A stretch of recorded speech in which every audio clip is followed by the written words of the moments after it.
우리 교재는 이번 시간에 158페이지가 되겠습니다. 158페이지에서 우리가 전기분의 2월 작업을 앞 시간에서 하다가 마쳤었어요. 그래서 전기분 2월 작업을 계속해서 좀 하겠습니다. 여러분이 회사는 5200번으로 어제 3일 패션이라는 회사를 만들어 놓으셨죠? 5200번 3일 패션으로 더존 스마트 A를 실행해 놓으시고 자, 우리 교재는 전기분 원가 명세서. 그러니까 지난 시간에 전기분 재무상태표하고 손익계산서를 입력을 했는데 여러분 중요한 체크 포인트 잘 설명드렸고요. 우리 책에서도 여기에 잘 포인트 수행 팁이라든가 여기서 정리를 해놨습니다. 자, 전기분 원가 명세서는 우리는 입력을 하지 않을 겁니다. 왜냐하면 이 제조원가 명세서라고 하는 것은 제조업에서 작성을 하는 거거든요.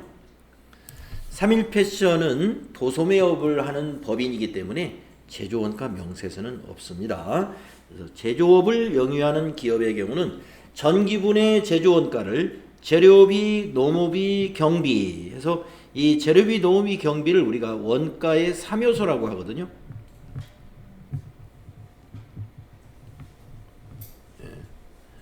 그래서 원가의 3요소, 재료비, 노무비, 제조경비로 나누어서 명세를 만든 것을 우리가 제조원가 명세서라고 합니다. 그래서 전기분 제조원가 명세서를 입력하는 메뉴는 있어요. 여기 보시면은 여기 전기분 원가 명세서 들어가 보시면 원가 코드 확인 원가 코드를 입력하라는데 우리가 지금 매출 원가이기 때문에 해당이 없습니다. 그래서 이 제조원가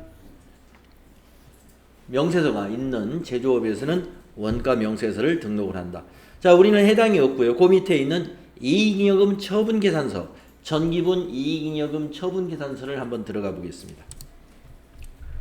자, 전기분 이익잉여금 처분계산서 우리가 지금 양식을 보고 있는데요. 여기에 보시면은 우리가 지금 회계년도는 몇 기냐면은 여기 나와 있죠. 몇 기예요? 6기입니다. 그러니까 전기분이니까 5기 겁니다. 자, 그래서 5기의 결산 기준일은 2020년도 결산이 되기 때문에 2020년 1월 1일부터 결산 기준 종료일은 2020년 12월 31일이요.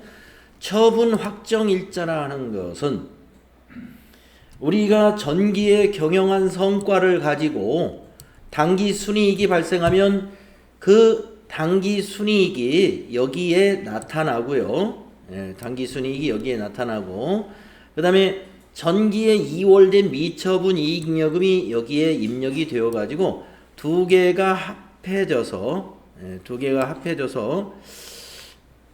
여기로 들어갑니다. 근데 여기에 있군요. 지금 여기에 나타나는 게 아니라 금액이니까 이쪽에. 그래서 우리가 전기분 손익계산서를 입력했기 때문에 당기 순이익은 여기로 와 있어요. 여기서 당기 순이익은 2020년도의 당기 순이익을 말합니다. 그러면 2020년도의 전기 2월 미처분 이익잉여금은 2019년도에 2월된 미처분 이익잉여금이 여기서 말하는 전기 2월 미처분 이익잉여금이에요. 그거는 우리가 지금 자료를 가지고 있는 게 없습니다. 그래서 한번 책을 볼까요? 자, 책을 보니까 전기분 이익잉여금 처분계산서는 전년도 법인 기업의 당기 순이익과 2월된 이익잉여금을 보여주며 주주총회를 통해서 처분한 잉여금에 대한 내역들을 작성하는 곳입니다. 그러면 자, 여기 그 2월 이익잉여금 처분계산서를 보게 되면은 처분 확정일은 올해 2월 27일이라고 돼 있죠. 이날이 주주총회 하는 날이다 이겁니다. 주주총회. 그래서 처분 확정일 먼저 입력을 해줄까요? 5기의 처분 확정일은 2021년 2월 27일이다. 다음에 2월 달에 주주총회를 하니까 여기다가 2021-0227 이렇게 입력하겠습니다. 이 자리입니다. 처분 확정일 2021년 2월 27일. 네.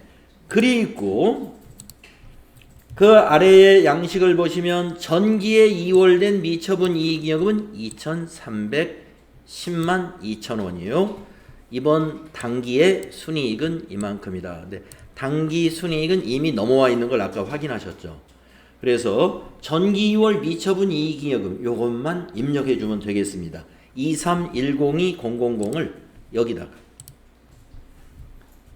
여기 23102 플러스 여기다 입력해.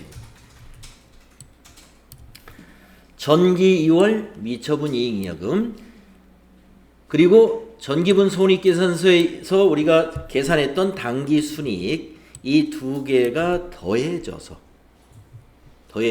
미처분 이익잉여금이 되었고 그 미처분 이익잉여금이 차기로 2월 될 겁니다. 요 금액이. 그래서 이 금액 50290-000이 우리가 자본에 우리가 전기분 재무상태표 입력할 때 자본 항목에서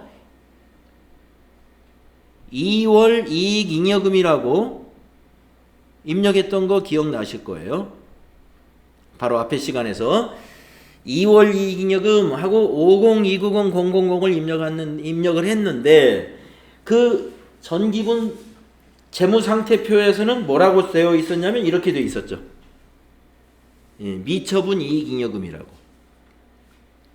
미처분 이익잉여금이라고 이렇게 되어 있었잖아요. 그래서 지난해 제5기 때 결산을 할 때에는 이 두 개를 합쳐서 미처분 이익잉여금이라고 부릅니다. 그런데 이제 2021년도로 넘어왔잖아요. 제6기로 2월을 시킬 때에는 개정 과목을 이렇게 바꿔서 2월 시켜요. 그래서 우리가 전기분 재무상태표에다가 50290-000을 2월 이익잉여금이라는 개정 과목으로 자본 쪽에다가 입력을 해줬던 거예요. 자, 그 다음에 우리가 이게 그 처분 확정일자가 이렇게 되지만 지금 현재 이 회계장부를 지금 이 초기 2월을 하고 있는 요 시점은 2월 달이 아니라 지금 1월 초예요. 1월 초이기 때문에 2월 말에 하는 주주총회 내역, 이 처분 내역이 이제 여기에 입력을 하거든요. 처분 내역. 자, 주주에게 현금 배당을 얼마 하겠다. 주식 배당은 얼마 하겠다. 또는 뭐 안 할 수도 있습니다. 현금 배당을 하면은 이익 준비금을 또 여기 설정을 해야 돼요. 그래서 이익 준비금의 설정이라든가 현금 배당의 지급액이라든가 이런 것들은 이날 확정이 되면 그때 여기다 입력을 하는 겁니다. 근데 지금 우리가 하는 작업은 주주총회 끝나고 하는 작업이 아니라 1월 초에 하고 있는 장부 2월 작업을 지금 하고 있는 상태이기 때문에 여기는 지금 책에서 데이터를 안 준 거예요. 예, 주지 않았다는 것입니다. 자, 그래서 이 내용만 입력하시면 됩니다. 이 내용만. 그래서 수행 결과 다음 페이지 보시면은 우리가 입력했던 것 그대로 전기분 미처분 이익잉여금 전기분 이익잉여금 처분 계산서에 가가지고 처분 일자 21년 2월 27일로 입력했고 여기에 전기 2월 미처분 이익잉여금 입력하면은 이게 50290-000으로 된다는 것입니다. 네, 그것만 입력하시면 됐고요. 수행 팁 한번 읽어보겠습니다. 미처분 이익잉여금의 금액은 전기분 재무상태표에 375번 2월 이익잉여금과 일치해야 된다. 네, 아마 일치할 거예요. 50290-000 일치하는지 잠깐 가서 보겠습니다. 그래서 전체 메뉴에 가서 전기분 재무상태표 가가지고 보니까 2월 이익잉여금에 50290-000 이렇게 되어 있죠?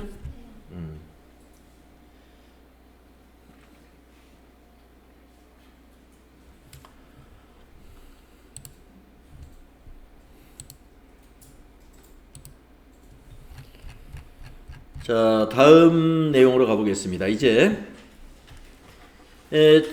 이쪽 메뉴에서는 이제 마지막입니다.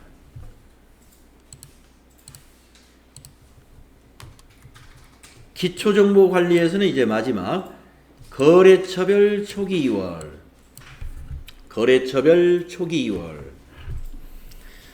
자, 거래처별 초기 2월 어떤 내용인가 보겠습니다. 채권과 채무 등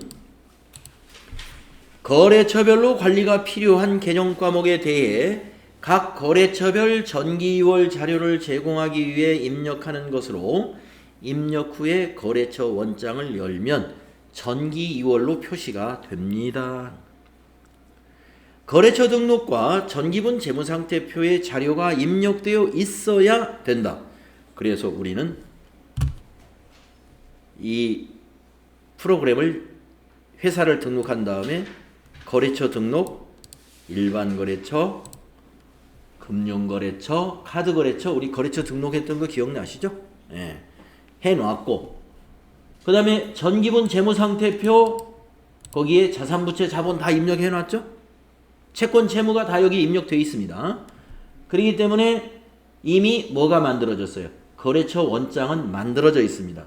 그런데 초기 2월, 즉 전기 2월이라는 게 있겠느냐 하는 거예요. 아직은 없어요.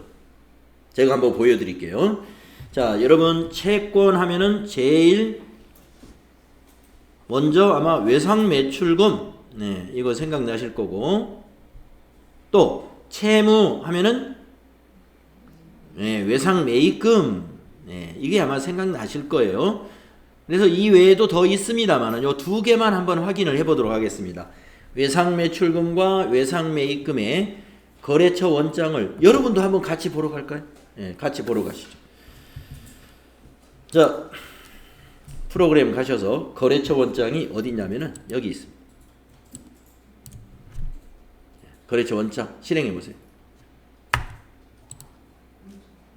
네, 들어가서 기간은 1년을 다 한번 넣어보시죠. 1월 1일부터 12월 엔터 하면은 날짜 입력하는 요령은요. 월만 입력하고 엔터 치면 뒤에 날짜, 또 월 여기도 12월만 입력하고 엔터 쳐보세요. 그럼 마지막 날짜로 딱 자동 입력이 됩니다.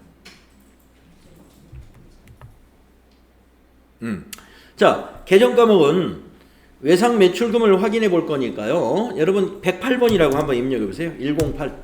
예. 이제 외상 매출금은 108번이다. 저는 알니까 이렇게 입력하시고 모르면 검색하면 돼요. 자, 거래처는 전체 거래처를 보려고 그래요. 엔터 엔터 엔터 엔터 계속 엔터를 쳐보세요. 그랬더니 조회 조건에 맞는 데이터가 존재하지 않습니다. 지금 거래처별로 초기 2월이 거래처 등록까지만 돼 있지 초기 2월이 하나도 없으니까 전기 2월 데이터가 하나도 없기 때문에 지금 검색이 안 되는 겁니다. 그러니까 외상 매출금이 없어서가 아니라 거래처가 원장이 아직 안 만들어진 거예요. 계정별 원장에 한번 가볼게요. 자, 전체 메뉴 가셔가지고 거래처 원장 바로 위에 보시면 계정별 원장이라고 있습니다. 예, 계정별 원장 한번 클릭해 보실까요?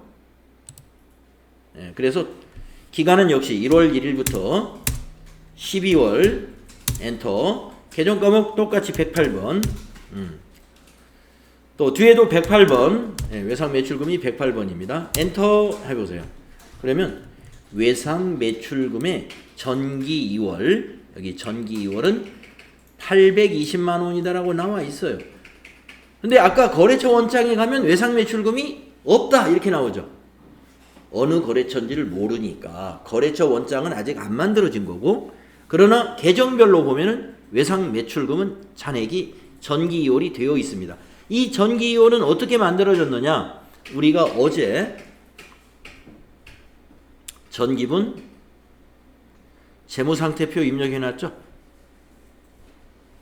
어제 우리가 전기분 재무상태표 입력할 때 외상 매출금을 820만 원으로 입력을 했던 거예요. 그래서 당기분에 이것이 넘어온 겁니다. 2월이 된 거예요. 그런데 거래처는 아직 구분이 안 된 거다. 자, 이런 문제를 해결하는 게 바로 거래처 원장을 만들어 주는 겁니다. 자, 그러면 그런 내용이 여러분 책에 여기에 이 표로 거래처 내역을 이렇게 표로 만들어 놨어요. 우리 회사의 외상 매출금 820만 원은 코디나라의 470이고 데일리룩의 350이다. 이런 걸 정해 주어야 거래처 원장이 만들어진다 이런 얘기입니다. 그래서 채권 채무 하면은 외상 매출금 받으러 오면 채권, 외상 매입금, 미지급금은 채무가 되죠.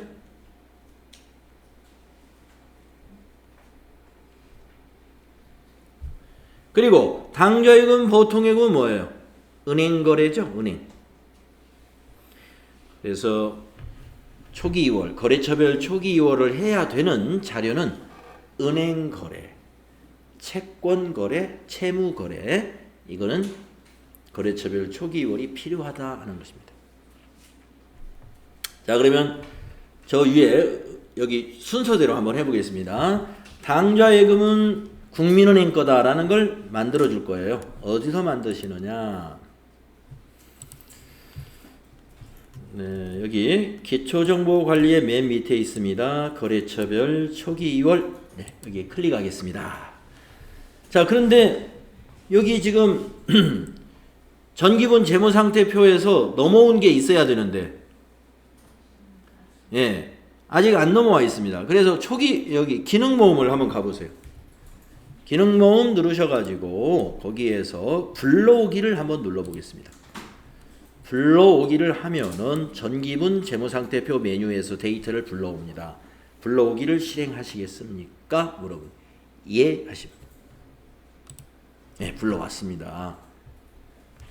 그래서 여기 있는 것 중에서 이걸 다 하는 게 아니라 채권 채무만 찾아가지고 전기분 재무상태표 금액하고 거래처 합계 금액을 동일하게 맞춰주는 거예요. 이것과 이것을 동일하게. 채권 채무하고 은행 거래만 찾아가지고. 그래서 자, 현금은 거래처가 없는 거니까 당좌예금은 거래처가 있어야 되죠. 그래서 보면 당좌예금 클릭하시고 거기 책에 보시면은 당좌예금은 국민은행 거래요.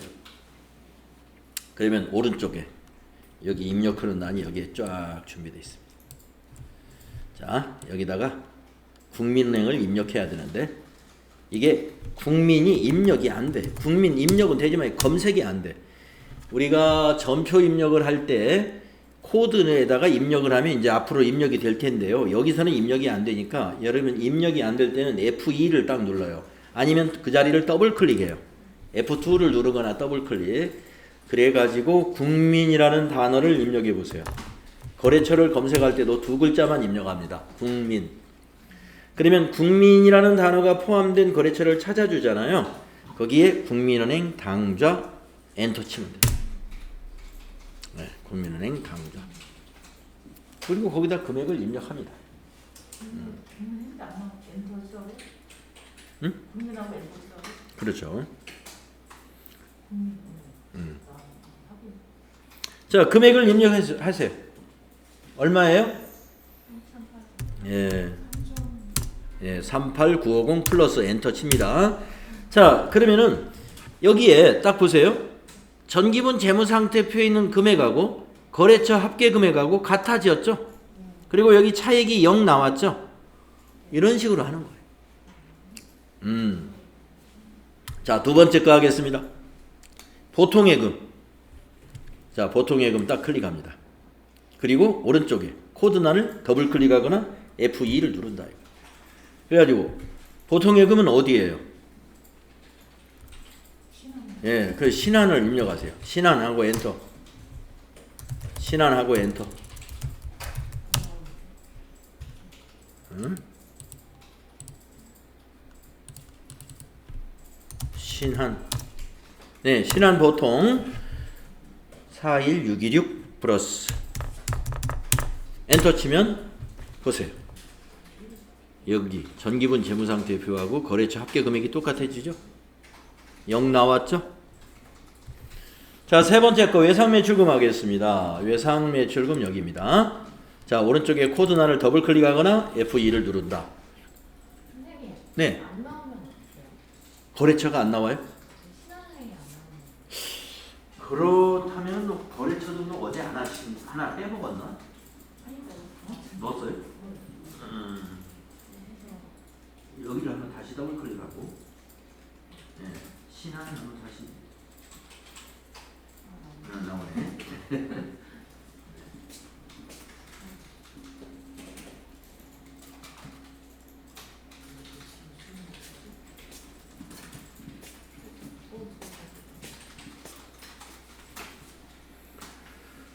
그래서 외상매출금 하나는 코디나라, 네, 코디나라의 금액 그대로 있어요. 4700 플러스. 그다음에 두 번째는 데일리로, 네, F2 눌러가지고 데일. 여기는 350만 원, 3500 플러스. 이렇게. 네.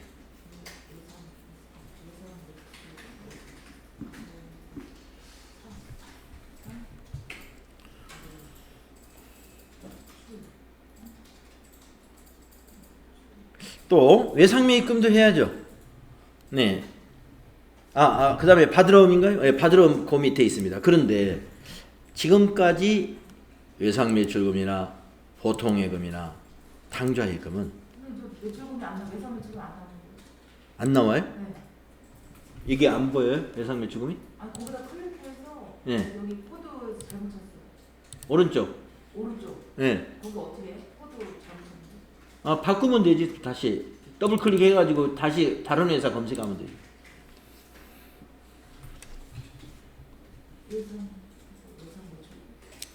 외상매출금은 코디나라하고 데일리룩이죠. 네. 다시 잘못했으면 다시 더블 클릭해서 다시 검색하세요. 아니 회사가 여러 개가 나는데요?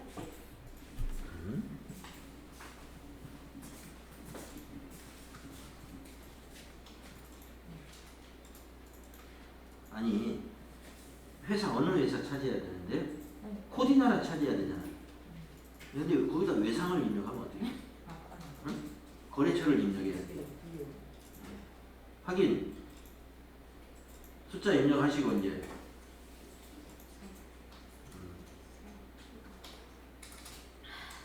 엔터. 네. 엔터도 이거 치면 더 빠르죠. F2. 예. 그다음에 확인. 네. 숫자 입력하고. 아니, 마우스로 누를 필요 없어요. 그냥 커서 거기 있으니까 바로 입력하세요.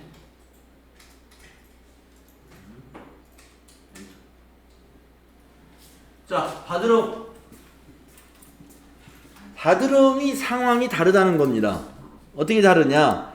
조금 전에 외상매출금이나 보통예금이나 당좌예금은 오른쪽에 거래처 입력창이 훤하게 열려 있어가지고 활성화되어 있어가지고 바로 입력할 수가 있었는데 바드럼은 간단하지가 않기 때문에 거래처 금액만 넣는 게 아니라 바드럼 같은 경우는 어음 번호도 있고 만기 날짜도 있고 지급지, 지급은행 같은 것도 입력해야 되고 입력 항목이 이거보다 훨씬 많아요. 그래서 어떻게 하느냐? 이렇게 오른쪽이 비활성화되어 있는 거래처별 초기 2월은 해당되는 개념 과목을 더블 클릭하면 돼요. 더블 클릭하면 화면이 바뀌어 버립니다. 이 바뀌어진 화면에다 입력하면 되는 건데요. 코드라는 건 뭐냐면은 그 멋쟁이라고 하는 거래처 코드를 말하는데 여기도 역시 여기다가 멋쟁이하고 검색 멋쟁하고 입력을 해도 입력이 안 돼요. 이게 멋쟁 엔터 이런 곳에서는 어떻게 한다? F2를 누르거나 더블 클릭을 한다. 여기서 멋쟁이를 찾아라. 멋쟁 엔터. 저 위에 보이네 멋쟁이. 네, 확인. 자, 거래처 코드 1003번에 멋쟁이 나올 거고요. 만기 일자를 입력하는데요. 거기 비고난에 주어졌습니다. 비고난에 여기 보세요. 만기 날짜. 이 날짜를 입력하는 거예요. 2021-0620 2021-0620 네, 엔터. 어음번호 여기에 있습니다. 자, 어음번호가 너무 길어가지고 정신이 없으시잖아요. 여러분 어음번호, 전자 어음번호는 모두 20자리로 구성되어 있는데요. 이 20자리가 이 어떤 의미가 다 있습니다. 그래서 어떻게 여러분이 끊어서 입력하냐면은 앞에 3자리하고 그 다음에 가운데 있는 8자리하고 뒤에 있는 9자리를 나누어서 입력을 하면서 그 의미를 여러분이 알아두시면 좋아요. 앞에 있는 3자리는요, 은행 코드예요. 은행 코드고요. 그 다음에 가운데 있는 8자리는 딱 봐도 날짜죠. 날짜 2020년 12월 20일이라는 날짜로 돼. 8자리로. 그 다음에 뒤에 있는 9자리죠. 뒤에 있는 9자리는 1년 번호거든요. 1년 번호. 이렇게 구성됩니다. 그러니까 여러분이 전자 어음 번호 입력하실 때 이걸 알고 입력하시면은 훨씬 부드럽게 입력할 수가 있어요. 그러니까 앞에 3개 먼저 딱 끊어서 입력하고 그 다음에 8자리를 여러분이 날짜라고 생각하고 입력하면 헷갈리지 않는다 이겁니다. 그리고 나서 날짜 입력하고 나서 나머지는 1년 번호라고 생각하고 입력하셔라 이거죠. 자, 입력하겠습니다.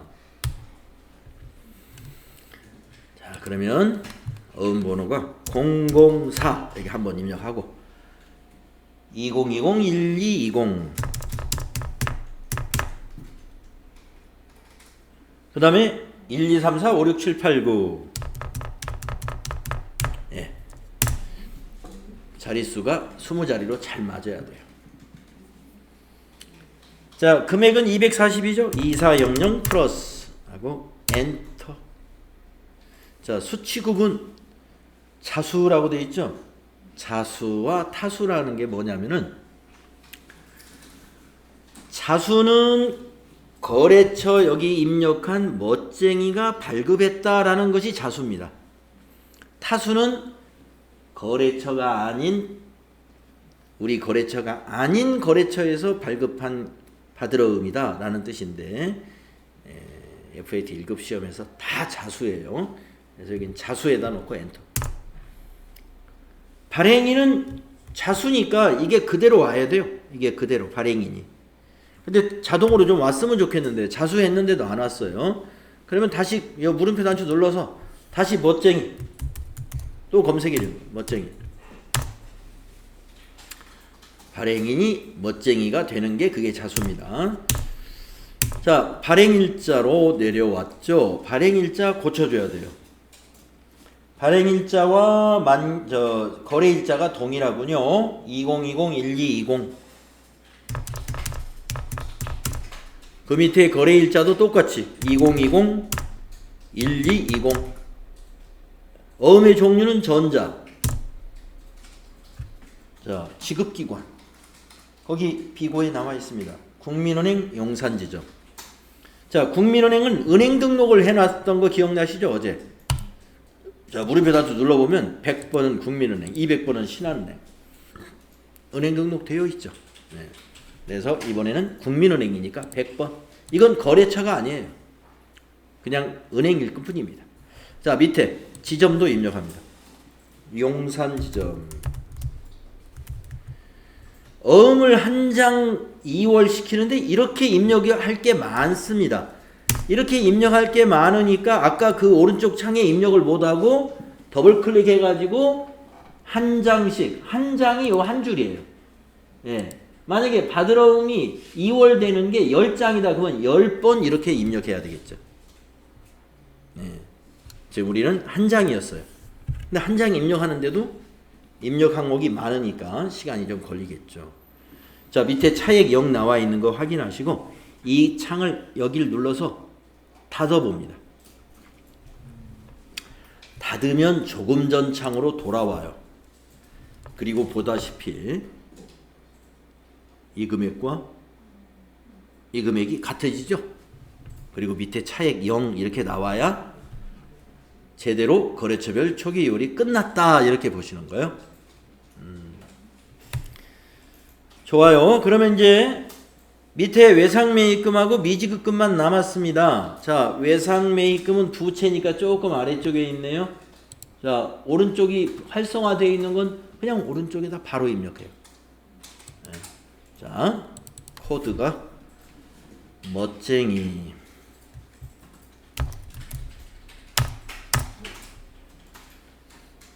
4662-000 또 신사숙녀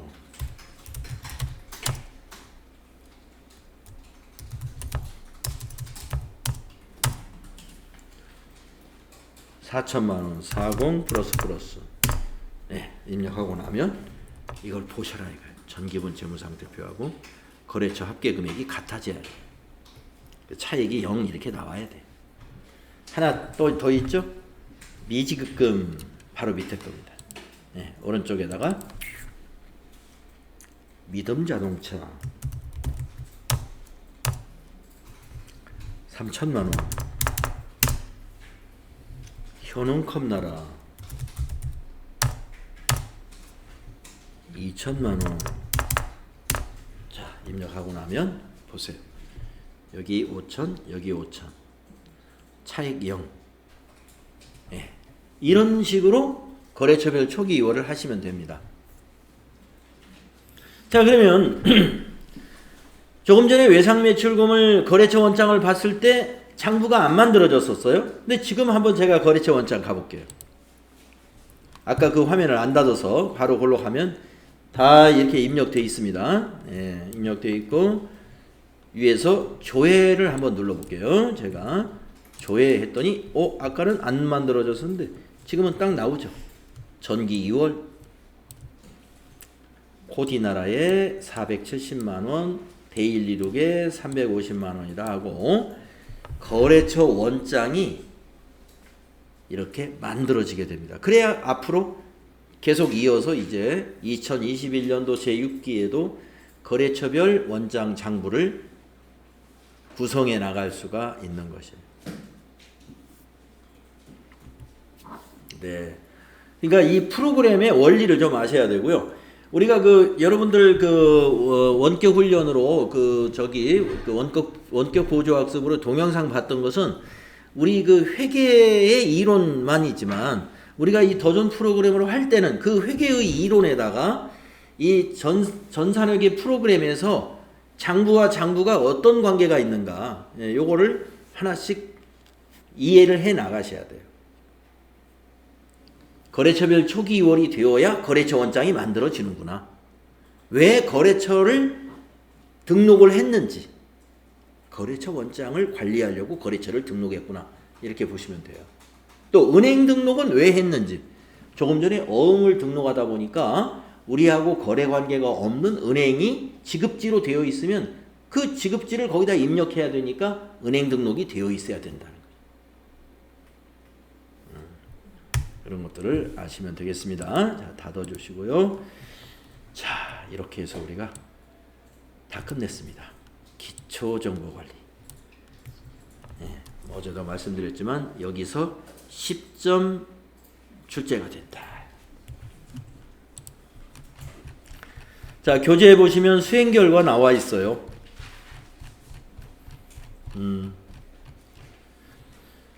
162페이지에 있는 수행 팁 읽어보고 다음 장으로 넘어가겠습니다.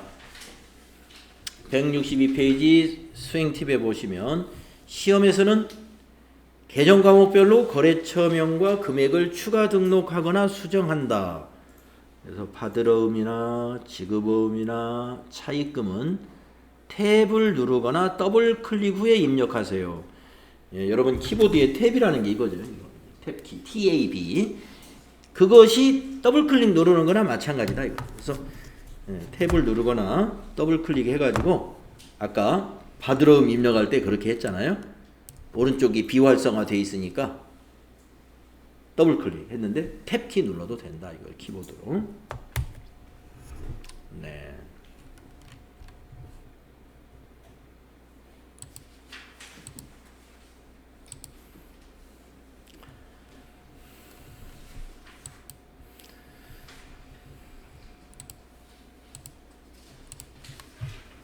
자, 이제 3부 제2장 2장으로 넘어가겠습니다. 자, 2장은 전표 관리입니다. 전표 관리는 우리 전산회계 이 실무에서 가장 중요한 것입니다. 가장 중요한 것이고요. 이 전표 관리가 말하자면 분계예요. 분계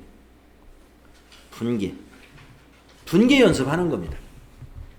분계 연습.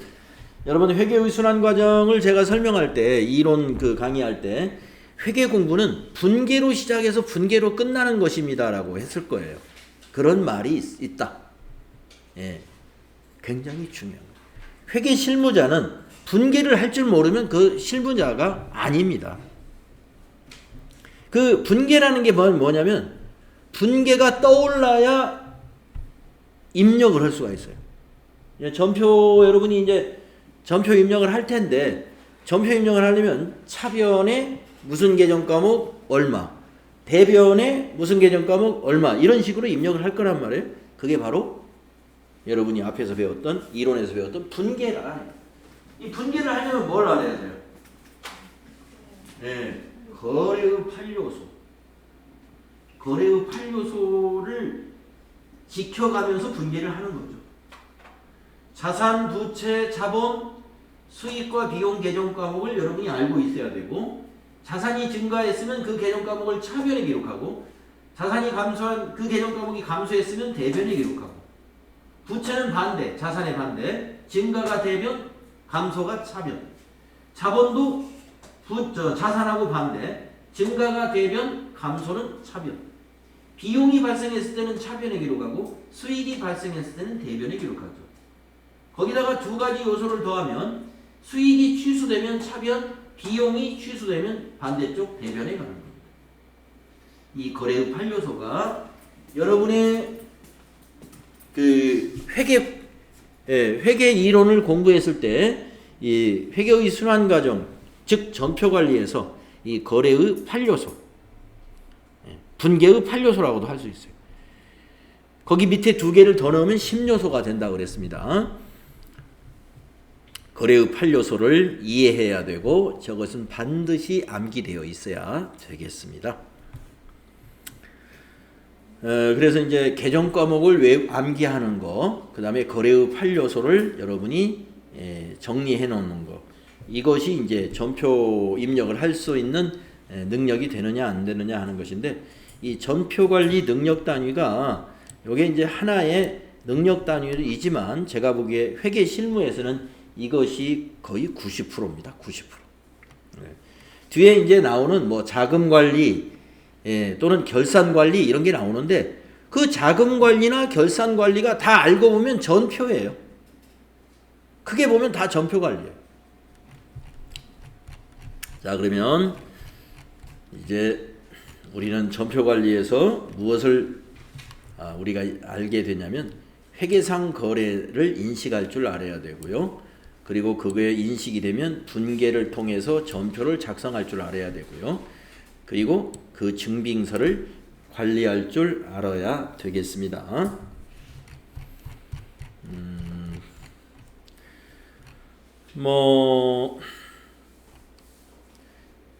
회계상 거래가 무엇인가? 이거 여러분 그 회계 이론 배울 때 다 공부하셨죠? 여러분 회계상 거래는 반드시 자산이나 부채, 자본의 변화가 있다든가 또는 수익이나 비용이 발생한 것만 회계상 거래가 됩니다. 자산, 부채, 자본이 뭔지는 알아야죠.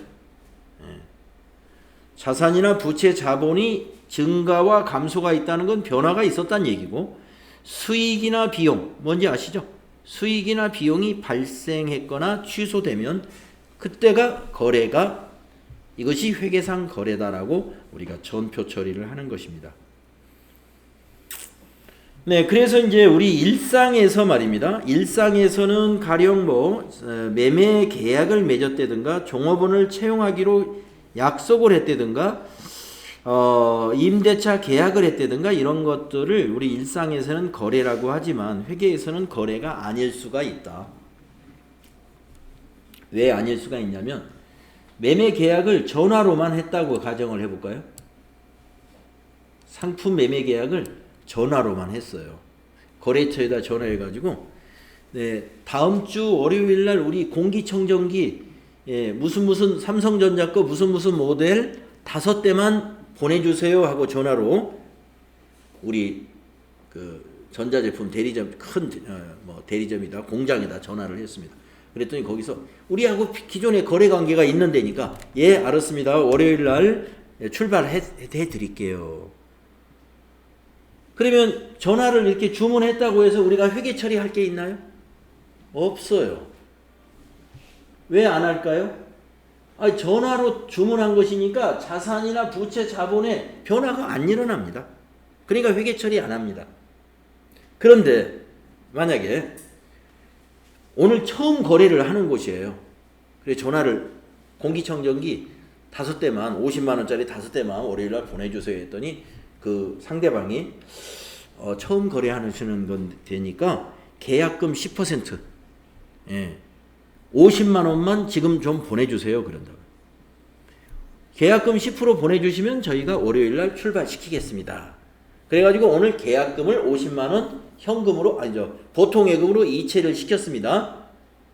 그것은 계약을 하면서 계약서는 안 썼지만 썼든 안 썼든 회계 처리에서는 그게 중요하진 않아요. 오늘 보통예금에서 돈을 송금시켰잖아요.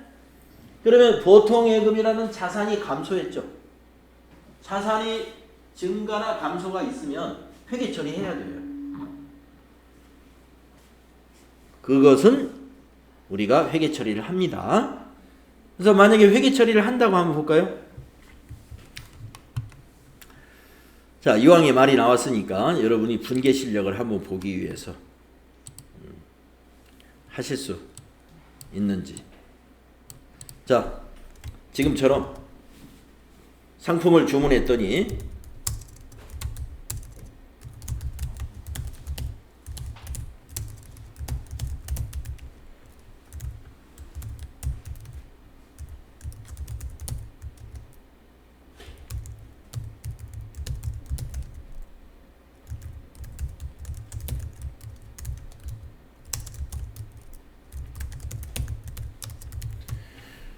계약금 50만 원 통장으로 입금시켜 주세요 해가지고 입금시켜 줬다 이런 얘기입니다. 계약이지만 이건 거래예요. 이건 회계상 거래. 그래서 회계 처리해야 됩니다. 우리가 회계 처리는 바로 분계를 의미하고 분계를 할 수 있어야 그 전표를 입력할 수 있다 이랬습니다. 분계는 차변에 어떤 요소가 오고 대변에 어떤 요소가 오는가 이걸 기록하는 것이 분계죠. 자, 그러면 누가 한번 분계를 해볼까요? 강정희 씨 한번 해보실래요? 사전에 보통예금 50만 원.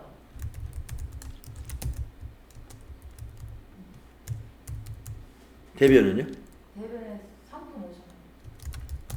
상품 50만 원. 상품으로 해도 되나? 아니 일단 제가 맞았는지 틀렸는지 모르겠는데 자 그러면 보통예금이 자산인가요 부채인가요? 자산 감소. 자산 감소예요? 자산 증가. 아니 자산 감소라면 대변에 적었어야 돼. 맞네. 증가. 증가했어요? 확실해요? 잘못했네. 나갔으니까 오른쪽이네.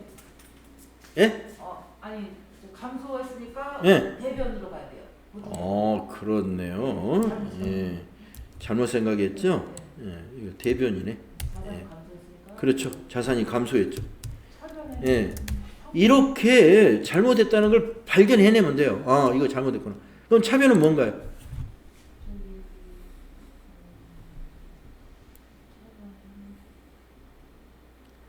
돈을 붙여줬으니까 자산 감소한 거 맞아요. 대변에.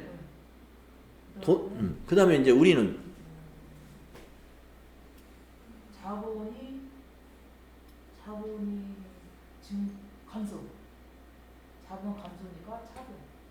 계정 과목이 뭔데요? 상품이. 자본. 상품이 자산인데, 상품은 재고 자산인데, 그러면 오늘 상품이 들어왔나요? 월요일 날 들어오는데? 아니 상품을 안 해. 안 줘야 돼. 월요일 날 받아야 상품이지. 오늘 안 받았어요. 아직 못 받은 거죠? 예, 받을 권리만 생긴 거예요. 자본의 저기 미지급금? 왜냐면 지급했죠. 미지급한 게 아니라 지급했어요. 지급을 했네. 예, 계약금 줬어요. 아, 계약금을 주면 우리가 계약금에 쓰는 개정 과목이 있었는데, 계약금? 아 생각이 안 나죠. 계정 과목이 계약금이요? 김정률 씨, 김정률 씨, 계약금이 뭐지? 계약금이 뭘까요? 계약금을 주면은 그게 개정 과목이 뭐가 생기거든요. 선자로 시작이 됩니다. 응? 선지급금. sorry. 그런 개정 과목이 있나? 그렇죠, 그렇죠. 여러분, 선지급금이라는 개정 과목은 없습니다. 예, 선지급금이 개정 과목 이름은 선급금이에요. 선급금. 이것이 분계입니다. 그러면 이 선급금이라는 것은 여러분이 어디서 배웠냐면 당좌자산에서 배웠어요. 당좌자산에서. 그러니까 자산 개정 과목을 차변에 적으니까 이거 뭐예요? 자산 증가죠. 그래서 우리가 계약금을 지급하면은 자산은 보통예금이라는 자산은 감소하지만 상품을 받을 수 있는 권리, 그 상품을 받을 수 있는 권리를 선급금이라고 부른다 이거예요. 개정 과목이 선급금, 당좌 자산에 나옵니다. 그래서 자산 감소하면서 자산이 증가한 것입니다. 예, 이것이 분계예요. 이 분계가 이렇게 한참을 갈팡질팡하면서 분계가 나오면은 일을 언제 하겠어요? 예. 아침에 출근해서 이거 고민하다가 점심 먹을 때까지 요거 하나 전표 입력하고 일이 안 되겠죠. 그러니까 숙달을 해야 됩니다. 떡 하고 어떤 영수증 하나가 계좌이체 시켰어 50만 원. 아무개씨 저 계약금으로 저 땡땡 거래처에다가 50만 원 계좌이체 시킨 거야 이거는. 그러면 턱 그걸 보고 차변에 선급금 거래처 어디 대변에 보통예금 무슨 은행 하고 바로 입력을 해야지. 이걸 몇 시간 고민하다가 입력했는데 또 틀렸어. 그러면 일이 안 되죠. 그래서 우리 회계 실무자는 이런 정리를 밥 먹듯이 하는 겁니다. 출근해서 하는 일이 이걸 하는 거예요. 계속 이걸. 근데 이제 큰 기업에서는 회계 담당자가 이것만 하면 되는데 어떻다고 그랬어요? 작은 기업은 이런 일도 하다가 또 다른 일도 해야 되고 멀티플레이예요. 그래서 소규모 기업일수록 한 사람이 다재다능한 사람을 많이 찾아요. 왜냐하면 사장님도 그래요. 큰 기업의 사장님은 자기 사장이 하는 일만 합니다. 근데 우리 작은 회사의 사장님들 보세요. 사장님이 청소도 하고 운전도 하고 공장에서 막 물건도 나르고 말이죠. 급할 때는 아무거나 다 해요. 사장님이. 직원도 마찬가지예요. 네. 뭐 그렇게 이 중소기업이 어렵고 소기업이 좀 어렵기 때문에 우리가 좀 능력을 잘 갖춘 인재를 찾으려면 힘들죠. 안 가려고 그래. 힘드니까 사람들이. 그런데 우리가